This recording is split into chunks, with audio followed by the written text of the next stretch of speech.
আসসালামু আলাইকুম ভিউয়ার্স, কেমন আছেন সবাই? আলহামদুলিল্লাহ ভালো আছি। তো চলে আসলাম আপনাদের কাছে আবার নতুন আরেকটি ভিডিও নিয়ে।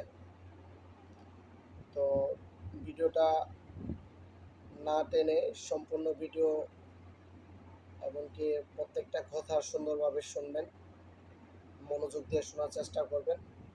তাহলে আমি মনে করি এখান থেকে হয়তোবা কিছুটা শিখতে পারবেন। তো আজকের টপিকটা হচ্ছে কোনো একটা স্টাইলে বা কোনো একটা লাইনের নতুন কোনো একটা স্টাইল আউটপুট হয়, এতে কি কি কাজ আছে, মানে নতুন স্টাইলে কি কি কাজ করতে হয় সেটা। তো একটা গার্মেন্টস যখন একটা নতুন একটা স্টাইল যখন আউটপুট আসে, তখন একটা লাইন কোয়ালিটির অনেকগুলো কাজ থাকে। তার ভিতরে হচ্ছে ফার্স্ট আউটপুট বা styling.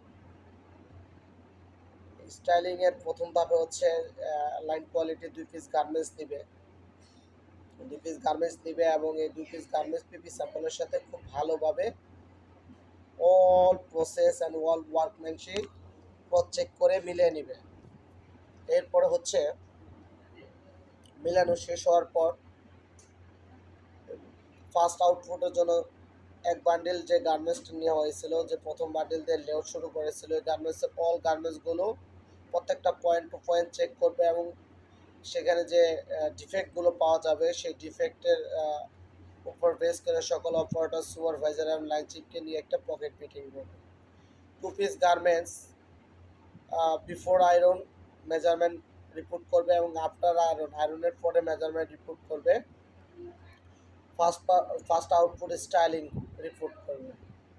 First output styling report confirm হওয়ার পর আউটপুটে বায়ারের নেম প্লেট, মানে প্রিভিয়াস স্টাইলের যে নেম প্লেটটা আছে সেটা চেঞ্জ করে নিউ স্টাইলের যে বায়ার, সেই বায়ারের নেম প্লেট হ্যাঙ্গিং করবে। ফার্স্ট আউটপুটের ফার্স্ট আউটপুট করার সময় লাইনের ভিতরে কিছু রিপোর্ট আছে, যেমন হচ্ছে লাইন ফিটিং রিপোর্ট।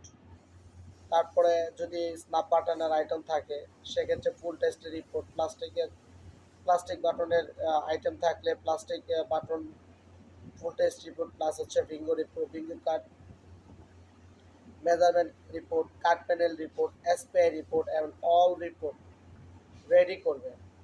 করার পর ক্রমান্বয়ে supervisor, quality controller, quality in charge, production in charge, APM, PM, quality manager, even GPQ signature দিয়ে নেবেন।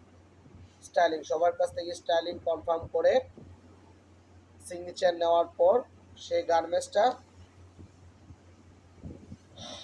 আউটপুটে হ্যাঙ্গিং করে দিবে এবং হ্যাঙ্গিং করার সময় এর সাথে রাখবে পিপি স্যাম্পল, রাখবে টেকনিক্যাল অ্যাপ্রুভাল যে ফাইল, সেই ফাইলগুলো থাকবে, ট্রিম কার্ড থাকবে। তো একটা গার্মেন্টস বা একটা নতুন একটা স্টাইল আউটপুট হলে এই সব ডকুমেন্টগুলো হাতে নিয়ে মূলত স্টাইলিংটা কনফার্ম করে একজন লাইন কোয়ালিটি বা একজন লাইন কিউসি। কনফার্ম করার পর আউটপুটে হ্যাঙ্গিং করে দেয়। তো মূলত এটাই হচ্ছে একজন লাইন কোয়ালিটির কাজ নতুন একটা স্টাইল আউটপুটে আসলে। তো ভিডিওটা কেমন লাগলো বা আমার এই ভিডিওতে কিছু শিখতে পারলেন কি না কমেন্ট বক্সে জানাবেন। ইনশাআল্লাহ দেখা হবে নতুন আরেকটি ভিডিওতে। আসসালামু আলাইকুম।